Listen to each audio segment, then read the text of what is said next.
Resoluto. Menova. Nua estava no mesmo local onde havia sido deixada na semana anterior, e como ela esperava, em poucas horas, Mussula estava puxando sua carroça vazia, embora na direção oposta.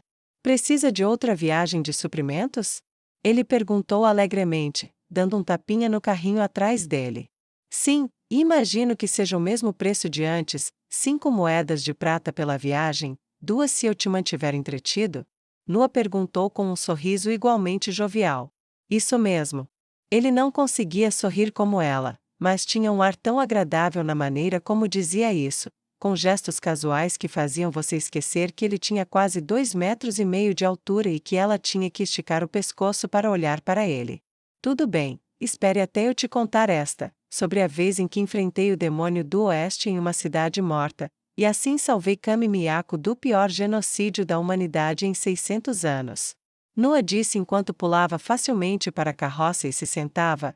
Ela colocou as pernas em um barril vazio e relaxou para trás enquanto Mussula começava a puxar. Poucas horas depois, eles chegaram a Iloa e pararam em frente à loja geral.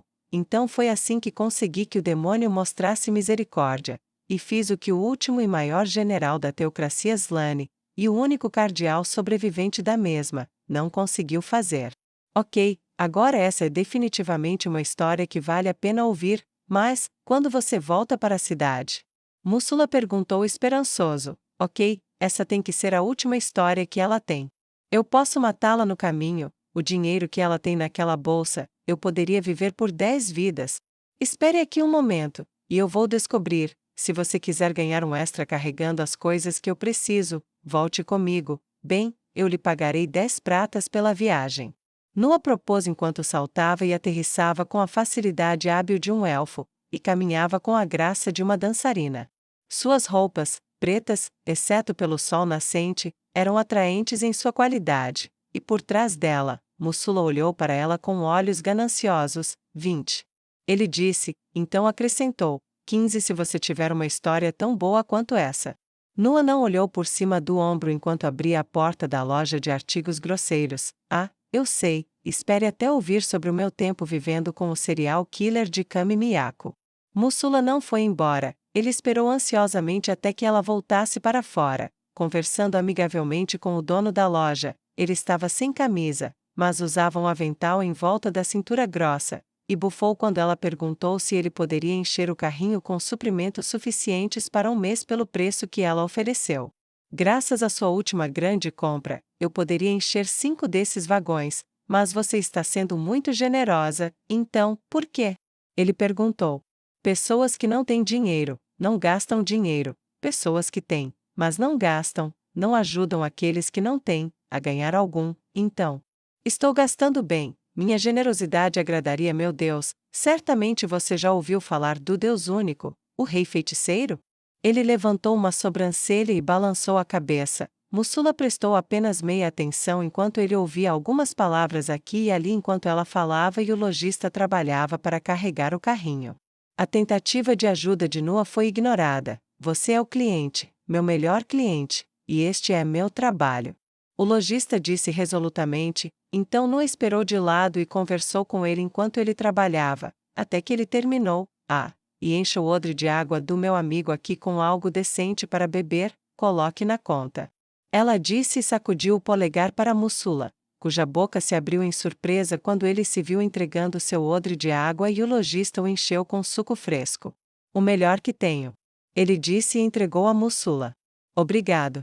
Mussula disse com uma compreensão pouco coerente do que tinha acabado de acontecer. Tudo bem, vamos lá.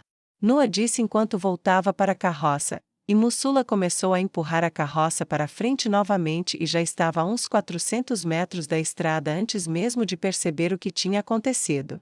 Então, sobre aquela história do serial killer, ele perguntou enquanto ela terminava sua refeição e bebida atrás dele.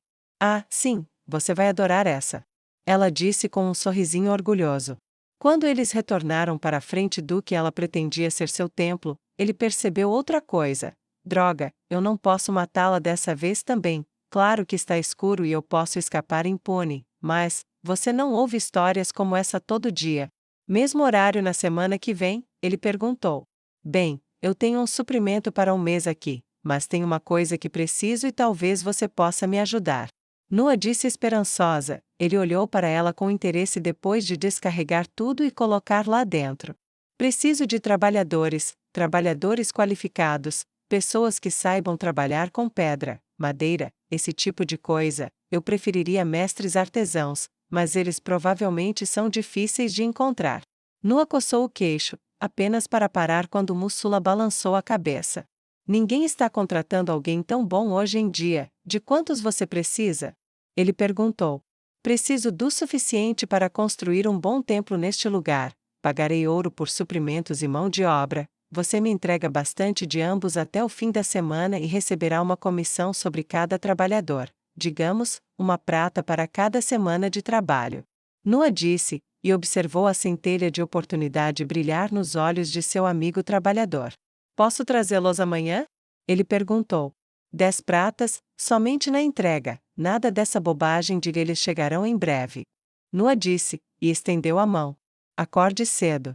Ele disse e pegou a mão dela na sua. Vejo você amanhã. Ele piscou e girou seu carrinho e começou a empurrá-lo de volta pelo caminho que tinham vindo.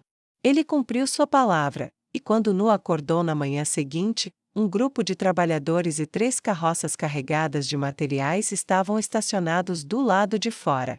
Nua contou 10 e as colocou em sua mão imediatamente, como se para mostrar a eles que estava falando sério. Mussula segurou as moedas entre os dedos para que os trabalhadores pudessem vê-las. Eu não sabia que minotauros podiam se mover tão rápido. Nua pensou enquanto eles saíam de suas carroças e se apresentavam em uma fila na frente dela.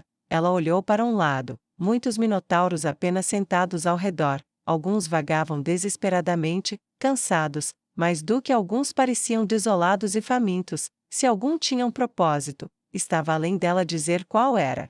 No entanto, as ações que ela estava realizando atraíram alguns olhares curiosos. Vou simplificar. Você constrói um templo digno de um Deus, eu pago bem. Você se esforça ao máximo, eu pago o que você merece por isso. E acredite em mim, eu saberei o esforço real do falso, e eu não pago preguiçosos. Nua disse usando a voz poderosa que ela tinha aprendido a projetar em sala de aula. Com os ombros para trás e o corpo ereto, ela demonstrava uma confiança impensável para ela alguns anos antes, e com seus olhos penetrantes e dourados enquanto ela injetava mana no poder de sua expressão, ela era a imagem da presença. Embora ela tenha erguido uma única moeda de ouro na frente dela, e aquilo atraiu muito mais, 10 moedas de prata por dia, com um bônus de moeda de ouro no final da semana para o melhor desempenho. Eles trabalhariam até a morte. Além disso, você pode contratar desta área se quiser mão de obra extra. Eu pago 10 cobres por dia para mão de obra não qualificada. Só me diga o que você precisa, tente me enganar, e você perderá tudo. Eu sou generosa, porque é a vontade do meu Deus que eu seja assim, mas não confunda isso com fraqueza, porque fraqueza é um pecado, e eu não viverei como uma pecadora. Ela pronunciou suas palavras em voz alta e com força, e garantiu que aqueles na praça próxima ouvissem cada palavra. A promessa de moeda fez os indolentes e imóveis se moverem. E quando ela dispensou os trabalhadores qualificados para trabalhar, eles foram imediatamente atacados por outros minotauros pedindo trabalho. Este será um excelente começo. Nua disse, e montou algumas caixas para ficar de pé, para que ela pudesse pregar a mensagem de seu Deus, para habilidosos e não habilidosos, enquanto trabalhavam para construir um templo digno de sua glória. Eu te recompensarei, demônio do oeste, e Deus deste mundo. Ela pensou resolutamente, e então começou a pregar. Lago Crescente. Berta estava prestes a fechar a loja quando viu o rosto familiar de Lovin da casa à luz se aproximando. Ela abriu a porta para ele e sorriu calorosamente. Bem-vindo à livraria de dias mais brilhantes, ela disse, e acenou para ele entrar com um braço estendido para envolver seu pequeno negócio. Legal, você está aqui há tanto tempo? Ele perguntou curioso. Não, na verdade não. Comecei logo depois de me estabelecer em Lago Crescente, mas isso é algo relativamente novo para mim, moro aqui há alguns anos. Ela disse enquanto fechava e trancava a porta atrás de si e começava a andar para os fundos da loja. Ah, posso perguntar onde você estava antes disso?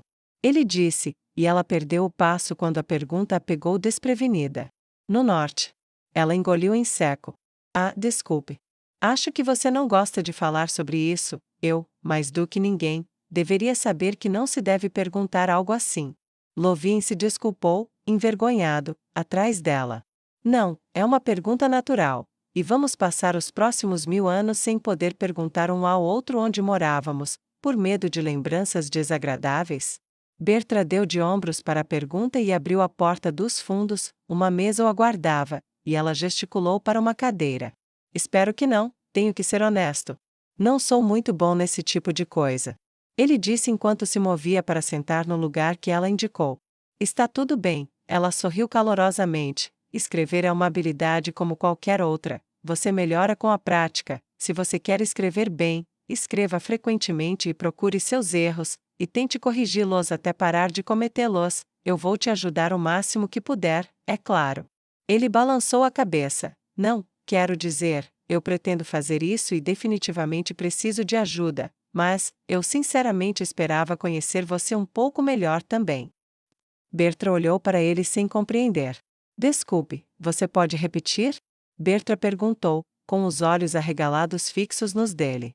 Talvez eu deva ir. Eu disse que não sou bom nisso, e te deixei desconfortável, me perdoe.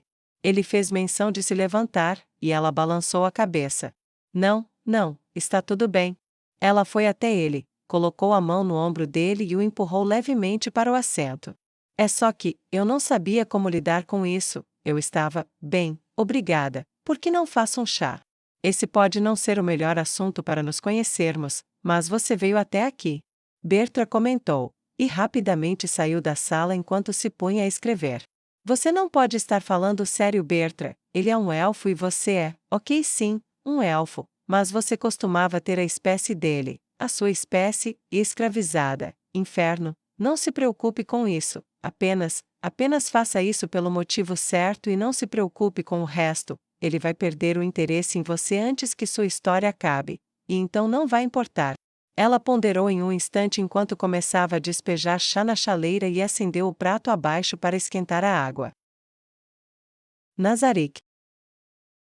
Vanessa estava terrivelmente perturbada, tanto que ela se viu sentada no bar bebendo com Chautiar. Ela manteve sua forma demoníaca como algo natural, era mais confortável para ela, sabe, Chautiar disse enquanto bebia. As pessoas vêm aqui para serem felizes, não miseráveis.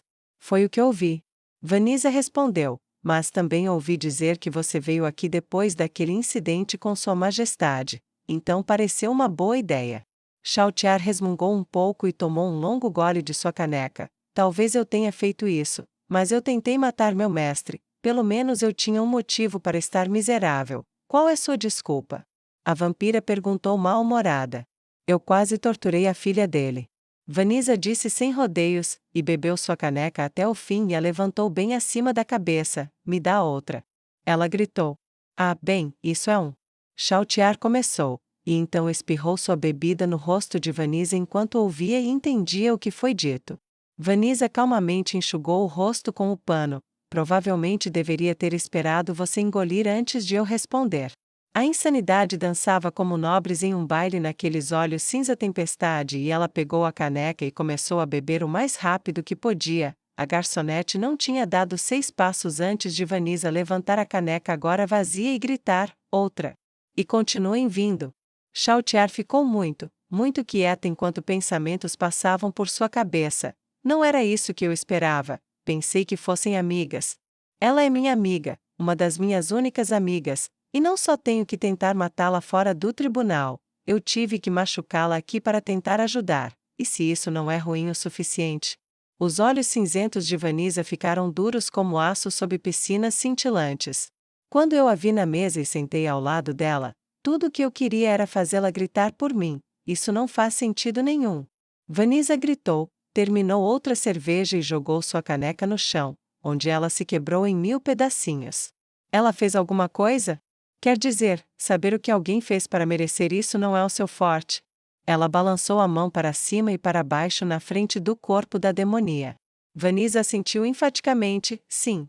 E eu lhe digo, Lady Chautiar, eu conheço aquela garota muito, muito bem. Sessões como as que passamos juntas são íntimas, não desse tipo, mas nós nos conhecemos muito bem, é a única maneira de superar as coisas com as quais tivemos que lidar, então eu deveria ver todas as coisas ruins que ela já fez para merecer.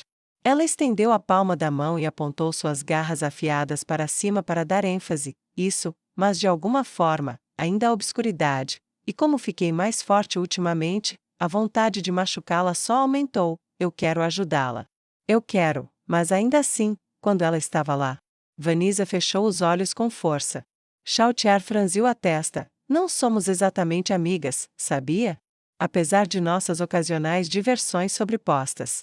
Vanessa assentiu lentamente. Não, eu sei. Mas eu vou te dar um bom conselho. Chautier disse e apontou para ela bruscamente. Só há 3 pessoas que sabem o que há de errado com você. Você, ela, e Lord Ains. Nenhum de vocês chegou ao fundo disso ainda, mas aposto que ele sabe, porque ele sabe de tudo. Vanessa abaixou os olhos. Como eu pergunto a ele isso? Você não pergunta, você confessa. Chautier disse calmamente. Você quase a machucou. E machucar um dos servos dele é um crime terrível. Se você não consegue manter a cabeça no lugar perto dela, precisa admitir isso a ele e implorar por perdão misericordioso antes de oferecer sua vida para espiar. Vanessa olhou para sua cerveja, sua expressão miserável refletida de volta para ela. É isso mesmo, eu tenho que assumir a responsabilidade, mas acho que devo ficar sóbria primeiro, vou esperar aqui até ficar, então vou vê-lo. Fortaleza do Último Lar. Neia saiu do portal na frente da supervisora guardiã. Este lugar parece uma merda. Neia disse sem rodeios. Pelo menos não terei que olhar muito para ele. Neia disse com um suspiro. Albedo olhou ao redor enquanto o portal desaparecia. A papa não estava errada, a floresta densa era boa o suficiente, mas a fortaleza estava a um passo da ruína, pedaços arrancados de muitos pedaços de pedra, ameias quebradas em alguns lugares, explodidas, resíduos queimados na frente dela, um fedor de lixo e excrementos pairava no ar. Neia se virou para encarar Albedo. Por favor, faça isso rápido. Mãe. Ela disse sem jeito. Eu odeio essa degradação, mas pelo amor de meu pai, eu vou suportar. Ela abriu a boca e fechou os olhos para esperar a mordaça e o capuz, e estendeu as mãos com os pulsos juntos para as correntes. Albedo olhou para os instrumentos em sua mão e fechou a mão em punho, dobrando as correntes de adamantite e deixando-as em ruínas. Não. Albedo olhou para o capuz, correntes e a mordaça humilhante que enfiava metal na boca de Neia para silenciá-la para a mão sair. Seus olhos dourados brilharam de raiva. Você é o equivalente à realeza para esses insetos, o próprio Lord Ains elevou você, e se ele é seu pai, isso me torna mãe e eu não farei isso com um dos meus. Albedo estalou, e Neia fechou a boca, abriu os olhos e abaixou as mãos. Deixe-os reclamar com o rei se forem covardes demais para olhar em seus olhos. Terminamos com esse lixo, pelo menos fora da corte. Albedo jogou os itens de volta em sua dimensão de bolso com o maior desprezo, e suas asas tremeram de raiva enquanto ela avançava em direção ao portão da fortaleza. Agora venha comigo. Como quiser, mãe. Neia disse calmamente e seguiu atrás da bela ímpia. Ao entrarem pelo portão aberto, Albedo olhou ao redor com desgosto. Você não conseguiria manter uma vaca fora deste lugar. Neia disse com repulsa enquanto olhava para os buracos nas paredes. Albedo se moveu como água sobre vidro até que um minotauro grande e vigoroso pareceu ter bom senso suficiente para detê-la e perguntar o que ela queria. Estou aqui para entregar uma prisioneira, General Neia Baraja do Império Feiticeiro. Neia saiu de trás da mulher alta e escultural e olhou para cima para encontrar o rosto do minotauro que se dirigia à supervisora guardiã. Tudo bem, ela foi recebida, vou colocá-la na gaiola, não temos celas, mas nós mantemos alguns cachorros aqui, acho que ela pode entrar lá com eles. O minotauro coçou o queixo, pensativo. Os olhos dourados de Albedo se arregalaram de indignação, e então um enorme bardiche estava sob o pescoço do minotauro antes que ele pudesse entender que havia uma ameaça. Ofenda a mim ou ao meu reino assim de novo, minotauro, e eu alimentarei esses cães com seu rosto, um pedaço de cada vez. Ela é uma prisioneira, mas ela não será um cão. Encontre alojamentos para ela adequados para um oficial, e traga seu comandante, agora, seu inseto imundo. O cheiro de amônia no ar aumentou copiosamente, e o guerreiro Minotauro levantou a cabeça e se inclinou para trás para escapar da lâmina do bardiche negro. Neia mal conteve seu sorriso, vagamente, a lembrança da mão de sua mãe descendo em fúria, retornou à sua mente, e então recuou ainda mais para uma memória desagradável. De repente, chamar Lady Albedo por essa palavra pareceu muito mais confortável e também reconfortante. O Minotauro se retirou, passo a passo seus cascos o levaram para trás, e ele deixou Neia junto com Albedo sozinhos no pátio da fortaleza. Este lugar deve ter sido formidável, uma vez, pelo menos para os padrões mortais, mas não vale a pena mencionar ao pai. Neia proferiu. É mesmo? Albedo perguntou com um fungado desdenhoso enquanto torcia o nariz. Sim, mãe, as paredes são grossas, pelo menos onde ainda estão de pé, e as torres oferecem uma ampla vista da área ao redor. É claramente uma zombaria do que já foi, mas como um cadáver no campo, você ainda pode ver o que deve ter sido quando ainda tinha vigor. Neia franziu o nariz enquanto falava e acrescentou: mas tem um cheiro dos céus, estou surpresa que você não tenha sentido esse cheiro lá em Nazarick. Pelo menos você evitará a gaiola. Albedo comentou: mas se eles te maltratarem. Neia meio que esperava que ela dissesse me chame, mas Albedo falou como um demônio faria: Matius. Os olhos de Neia brilharam brevemente pretos, com pequenos pontos vermelhos dentro, e enquanto ela olhava para aquelas profundezas, Albedo viu o que ela não tinha entendido antes: como o dele, como se ela realmente fosse a filha do corpo dele. Ela se lançou tão completamente em seu serviço que sua humanidade não é mais o que era antes? Ou isso é algum efeito de seu evangelismo, enquanto ela tenta se tornar como o Deus que ela serve? Apesar de sua genialidade, nenhuma resposta estava disponível para a mente da supervisora guardiã, e então ela estava perdida em pensamentos até que um velho minotauro de pelo cinza se apresentou. Eu sou Moanique, comandante desta fortaleza. Peço desculpas pelos comentários rudes do meu subordinado. A prisioneira receberá toda a cortesia, enquanto residir aqui, e será tratada como se ela própria fosse um minotauro, e não um mero humano. O minotauro abaixou a cabeça para a mulher demônio, e os sentidos de Albedo formigaram no fundo de sua mente. Ele está tramando algo. O que há de especial nessa fortaleza? Ela se perguntou, apenas para ser arrancada de seus pensamentos pela sensação da mão de Neia em seu braço. Vai ficar tudo bem, tudo será como o pai deseja, não importa qual seja o fim, em sua vontade, eu entrego meu espírito.